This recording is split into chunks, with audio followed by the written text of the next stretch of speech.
balitang tinutukan, inihayag ni Pangulong Aquino ang pagkakaloob ng 9 na bilyong pisong pondo para sa reforma ng kapulisan sa kanilang pagdiriwang ng ika-112 anibersaryo ng police service. Binigyan rin ng Pangulo ng parangal ang mga magigiting na pulis at ilang units ng PNP. Balitaan mo kami, Elena Luna. Inihayag ni Pangulong Aquino ang kabuuang 9 na bilyong pisong pondo para sa programang pangreforma ng PNP ngayong taon. Sinabi ito ng Pangulo sa pagdiriwang ng ika-112 anibersaryo ng police service matapos mag-release ang DBM ng mahigit 2.8 billion pesos sa PNP.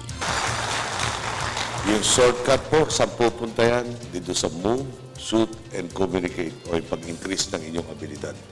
Kakalingahin kayo ng Estado. Madali mangampanya para dagdag ang pagkalinga kung talaga naman tuwan-tuwa sa inyo ang lipunan. Iisa lang po ang susi para magtagumpay tayo sa ating naharap na mga suliranin at problema. Kung kasangga natin ang taong bayan, wala pong tatalo sa atin.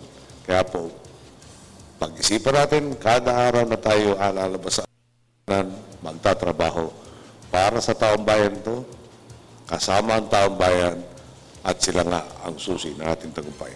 Kasabay nito, muling binalaan ng Pangulo ang mga tiwaling miyembro ng PNP. Ayon sa Pangulo, hindi niya papayagang idiskaril ang mga ipinundar ng pumanaw na si DILG Secretary Jesse Robredo na ipinagpapatuloy ni DILG Secretary Marojas. Kaya nga po, siya na rin ang nagiging punong abala sa masigasig nating kampanya upang linisin ang hanay ng kapulisan. Sigurado po ako, kinakabahan na ngayon ang mga pilit tumudungis sa dangal ng pulis. Sila ang mga imbis na maging alagad ng batas ay tila nagiging kampon, panandahas. Naging tampok sa pagdiriwang ang pagbibigay parangal sa mga pulis at ilang units ng PNP.